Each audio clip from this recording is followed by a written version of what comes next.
আমি আমার ছেলে বিয়া করাইমো, ছেলের বউর জন্য গয়না বানাই রাখছি, এগুলি সহকারে মোট আমার প্রায় ৩০-৩২ ভরি গয়না আমার নিয়ে গেল। এভাবেই দুঃখ ভারাক্রান্ত মনে ডাকাতির ঘটনার কথা বলছিলেন সর্বশান্ত হওয়া মানুষটি। নারায়ণগঞ্জের সিদ্ধিরগঞ্জে পদ্মা অয়েল কোম্পানির এক কর্মচারীর বাড়িতে গভীর রাতে এই ডাকাতির ঘটনা ঘটে। ৭ থেকে ৮ জনের একটি সশস্ত্র ডাকাত দল পরিবারের সদস্যদের হাত পা ও চোখ মুখ বেঁধে প্রায় ৩২ ভরি স্বর্ণালংকার ও নগদ ২.৫ লক্ষ টাকা লুট করে নিয়ে যায়। ভুক্তভোগী পরিবারের এই নারী আরও জানান, স্যান্ডেলিনা সো রূপচর্চায় আভিজাত্য। রাত্রে ৩:৩০ বাজে, না ৩টা বাজে, আমি এই রুমে শোয়া, পাশের খাটে আমার হাজবেন্ড শোয়া। যখন আমার এই থাইটা খুলে ভিতরের দিকে ঢুকে, তখন আমি বলতেছি কে কে কে, আমি সজাগ। তখন এরা 7 জন আমার এখানে আসলো, আসি আমাকে 7 জনের হাতে 4টা চাপাতি থাকি।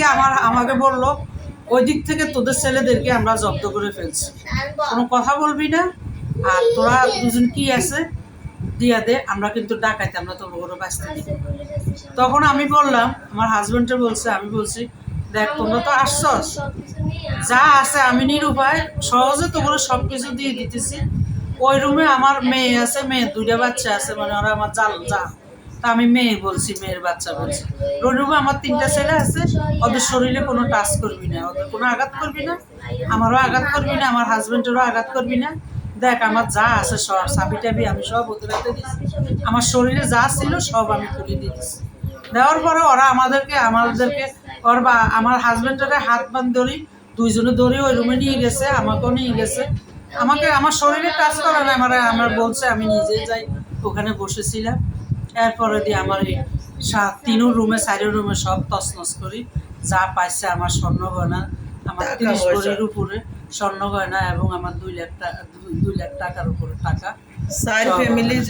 আমার জালের স্বর্ণ ছিল, আমার মেয়ের স্বর্ণ ছিল, আমার বোনের ছেলের বউয়ের স্বর্ণ ছিল, আমার মেয়ের ছিল, আমার ছিল।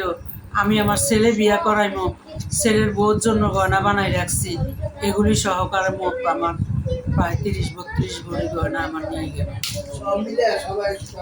সবগুলি মিলে। রাত্রে 3টে বারিন্দার গিরিল গাড়ি ঢুকছে, আর পদা লক করা ছিল, সিটকারি বাঁধা ছিল, এগুলি ভেঙে ফেলছে, সাবাল দিই আলমারিগুলি ইয়েগুলি সহজে সাবি দিয়ে দিছি, এরপরে দিয়ে ওরা এগুলি করছে। ৭ এপ্রিল মঙ্গলবার দিবাগত রাত ৩টার দিকে সিটি কর্পোরেশনের ৯ নম্বর ওয়ার্ডের জালকুটি এলাকায় সীমা ডাইং গার্মেন্টস সংলগ্ন মঞ্জিল মোর্শেদের বাড়িতে এ ঘটনা ঘটে। তিনি পদ্মা অয়েল ডিপো হিসাব শাখার কর্মচারী বলে জানা গেছে। বাড়ির মালিকের ছেলে মায়াজ ইবনে মোর্শেদ জানান, 7 থেকে 8 জনের একটি অজ্ঞাত ডাকাত দল বাড়ির বারান্দার গ্রিল ভেঙে ভেতরে প্রবেশ করে। পরে তারা পরিবারের সবাইকে জিম্মি করে হাত পা বেঁধে ফেলে এবং চোখে মুখে কাপড় দিয়ে ঢেকে দেয়।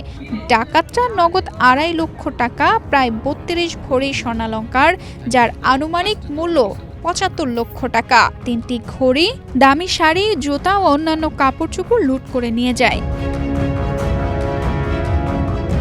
ঘটনার খবর পেয়ে জাতীয় জরুরি সেবা 999-এর মাধ্যমে অতিরিক্ত পুলিশ সুপার হাসিনুজ্জামান এবং সিদ্ধিরগঞ্জ থানার অফিসার ইনচার্জ মোহাম্মদ মিজানুর রহমান ঘটনাস্থল পরিদর্শন করেন এবং ভুক্তভোগীদের সঙ্গে কথা বলেন।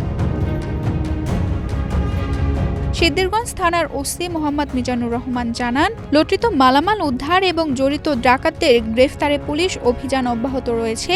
এ ঘটনায় মামলা দায়েরের প্রস্তুতি চলছে। ঘটনার পর এলাকায় আতঙ্ক বিরাজ করছে এবং স্থানীয়দের মধ্যে নিরাপত্তা নিয়ে উদ্বেগ দেখা দিয়েছে। তানজিদা রহমান, ইনায়া, বাংলাদেশ প্রতিদিন।